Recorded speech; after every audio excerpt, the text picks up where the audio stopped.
Speaking of hate, my favourite story. The Ellen hate train continues to roll on, with an ex-producer actually going on the record and talking about her experiences with a TV star. Hedda Muscat appeared on Sunrise this morning to spill the beans. When you walk into her office, for example, to pitch her your segments, there was always a snarl, and I always felt that I was never welcome in her office. She always hurried me, like, get to the point, get to the point. This has been going on for 17 years. How did it take so long to come out that nice Ellen is really a meanie in real life? I think it started with one comedian's tweet. I personally laid low. I was fired after season 1, although I did win 2 Emmys for 2 seasons, but that's a longer story.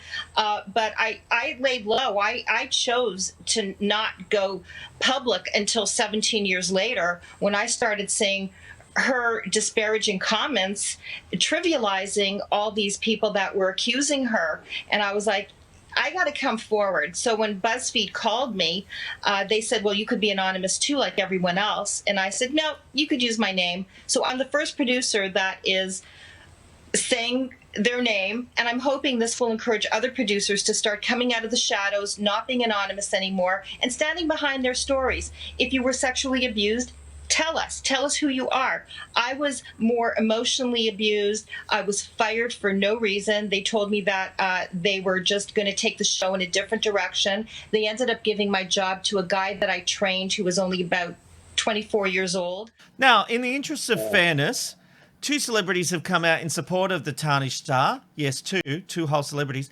Kevin Hart took to Instagram with a lengthy post which said, in part, I've known Ellen for years and I can honestly say that she's one of the dopest people on the effing planet. She has treated my family and my team with love and respect from day one. The internet has become a crazy world of negativity. We are falling in love with people's downfall.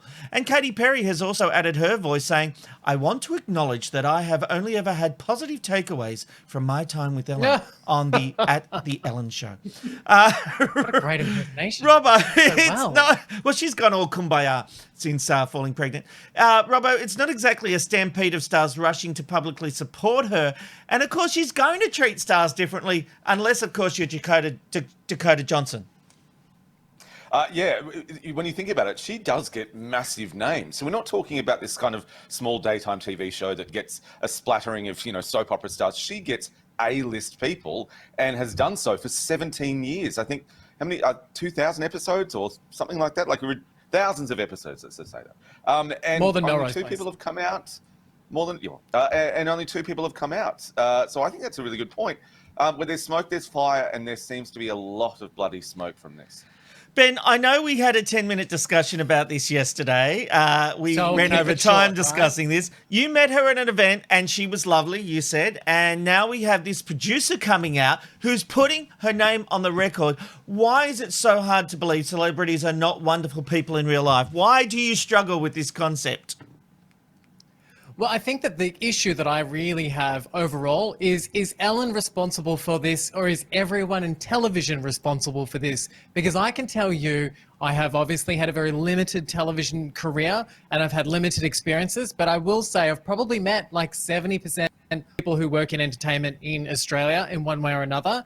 And I will tell you that behind closed doors, people are not as they seem. And I have a golden rule, which my partner and I always laugh about, and that is, anyone we love on television, we always hate in real life. And I can think of about 20 to 40 to 50, and the show would go on all day if I talked to you about all the times I was let down with meeting some of my idols. Now, I've met Ellen, and yes, she was fine, but I definitely have heard now enough to have suggested that she probably has an identity crisis going on, and that is that she sounds tired and overworked, and I think that she's a little bit stressed. No, you could get You've come round. I'm ringing the bell. Away. Happy days. Oh. You've accepted the truth. Ellen is a bitch. No, she's not. Okay, can I just say, I was so mad then I tried to look at you and I could see you in the goalpost and I was about to come over there. Anyway, I just want to say, really, really upset about how excited you are. Robbo, I think I tainted you with the wrong brush yesterday, or painted you, whatever that saying is. But I'm like, Rob McKnight, you're way too excited. You've worked in television. And let me tell you, if I released a voice message or a recording of some of our conversations after the show, you would not be painted in the best light. And I'm not throwing shade at you. That is everybody. It is everybody. We are all passionate, crazy, I have tanties, creative but people. Ben, I've had tanties on this very show. I don't shy away from that. Sometimes you need a good tanty. There is a difference, Someone tweeted though. me yesterday and asked whether or not you wet your pants during one of the conversations that we had because you got so excited about ragging on Ellen. So I'm like, oh, we get it. No, I cop that. But here's the thing I would say, that there is a difference between having a tanty and treating people like shit. And it is very obvious that Ellen treats people like shit as part of her day-to-day operations. This lady, this producer, went out and said... This producer from 20 years ago, blah, blah, it's blah. valid. But Where there's did they been get 40 her? other people, Ben, that have worked with her, and she's not involved in the sexual harassment stuff. Let's put that to one side. That's the people working under her. So Yeah. I'm not including her in that. What I'm talking about here is the way she treats people. She goes into interviews telling producers they can't look her in the eye. She refuses to, unless she's at an event where she's whining and dining people. She's not a nice person. And you can see, I've loved Ellen, and I still do. I'll watch Ellen. But I think you can always see deep Tom down Cruise has the the same eyes are flaws, cold, Julia Roberts and has she's the not same that flaws. nice. I don't want to get another legal case happening, so I won't mention the people in Australia that have the same clause. But there are so many people that have. But they're not nice people either, Ben. Well, I would that's say not necessarily true, Rob McKnight, because I'll tell you, without using this person's name, I worked with a female presenter once, and she had it in her contract that she didn't want to interact with many of the crew or many of the cast. And she, behind closed doors, was a fantastic person, but she was very busy and she needed to stay on top of things. Now, is she a bad person because she can't carve up the piece of the pie to give it to frickin' everybody? Like, at the height of like coming out of Big Brother, had I stopped walking down the street to speak to every single person who spoke to me, I would be still on the street talking to them. Like, I do understand that. But, you know, when I did Studio 10, I can tell you everyone on that show had no airs and graces about talking to people, talking to the crew, would go above and beyond anytime I asked them anything. Sorry? Are you joking? I'm serious. Are you joking about that? No, some I'm of the women serious. on Studio 10 are some of the most unapproachable women in television. What? Not all of them? No. Not I'm the just ones saying during some my of them. time.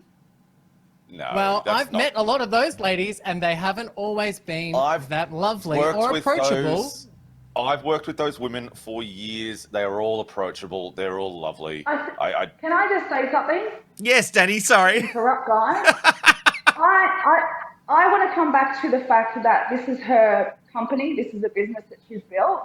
And I was really disappointed when she came out and said basically, oh, I hire other people to look after it because it's gotten too big. I think yes. that's a real cop-out. Yeah, Especially agree. as a business owner. Yes. It's your job, and if you want to facilitate this happy, merry, I think she said something about on day one we spoke about being kind to everyone. Well, how has she facilitated that throughout the whole year, like all the years she's been on air?